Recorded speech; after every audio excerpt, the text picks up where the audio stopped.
Goeiemorgen, good morning and welcome. In America, I take part in a medieval reenactment group called the SCA, the Society for Creative Anachronism. A large gathering by this group is called a war, and in November I attended the Great Western War in California. Each of the households in the group I camp with take a turn cooking dinner. And for my dinner this year, I decided to cook a South African feast. There are some restrictions.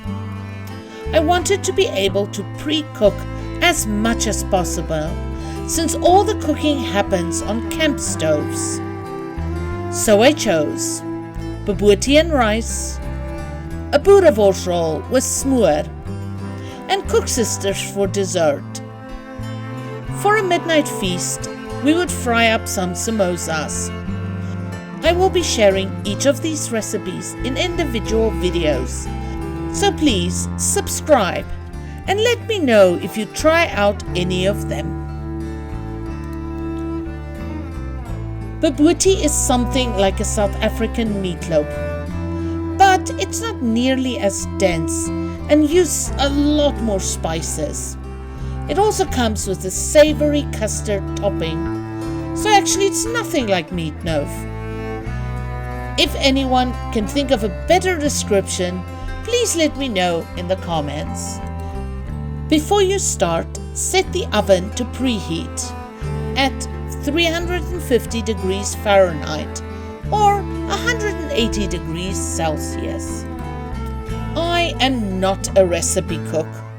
I see the amounts as suggestions, so I generally happily add more of some things. Luckily, this recipe is very forgiving. I add double the onions and double the curry powder, and it still comes out great.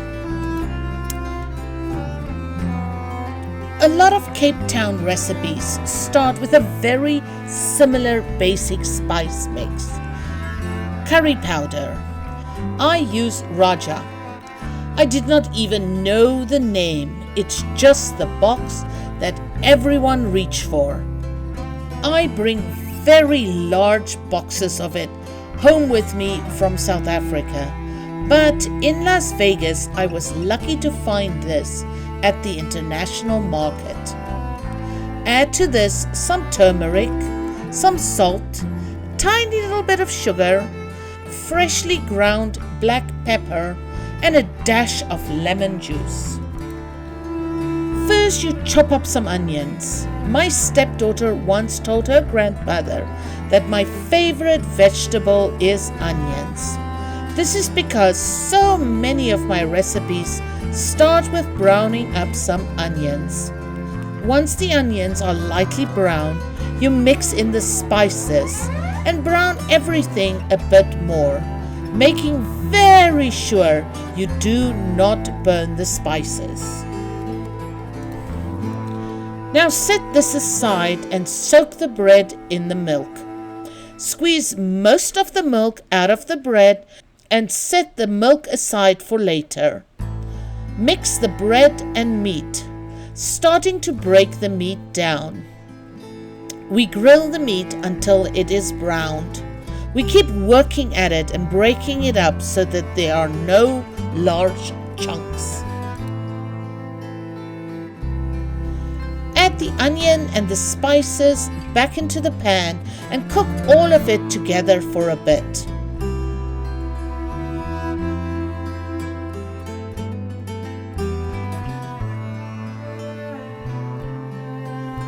Next, add the apricot jam, the chutney, and one of the eggs. Ideally, the chutney should be Mrs. Ball's chutney, but I have yet to find that in America. So the mango chutney I find at the Indian market works well enough. Mix again and cook a little bit again. Divide into baking trays. You can cook everything in one big tray, but I like the little loaf pans, since I freeze the cooked bobotie and then I can just reheat as much as I need. Put the filled baking trays in the oven for 5 minutes. It settles the mix so that the custard stays on top. Mix the 2 remaining eggs and the milk. As you can see, I added 3 eggs because I had 4 eggs and I was not going to save just 1. Like I said, the recipe is very forgiving. Carefully pour it over the top.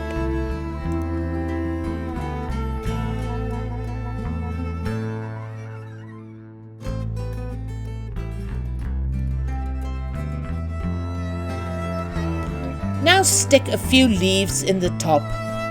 You can use fresh lemon or laurel leaves, dried lemon or laurel leaves, or even bay leaves.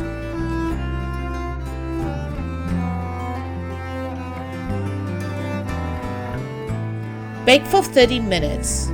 You can serve this straight away. It is great served over rice. Make sure you get all the leaves out once you are done baking. It is not fun to bite into one of them. I freeze the loaf pans in a Ziploc bag. Then when I'm ready to use them, I stick them in the oven for 10 minutes to reheat them. I have not had any problems with them being overly dry after being reheated.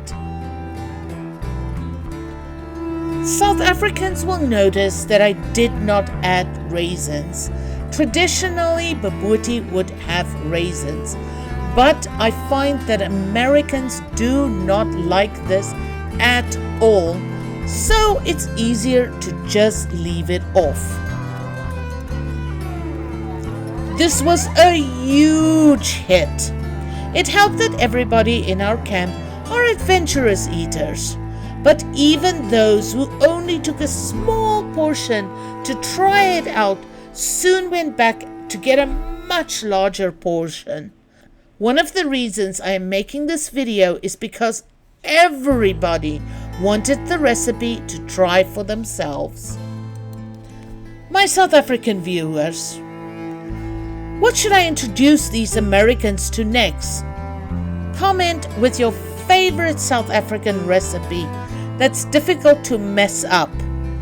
My American friends, let me know if you try this and what you think.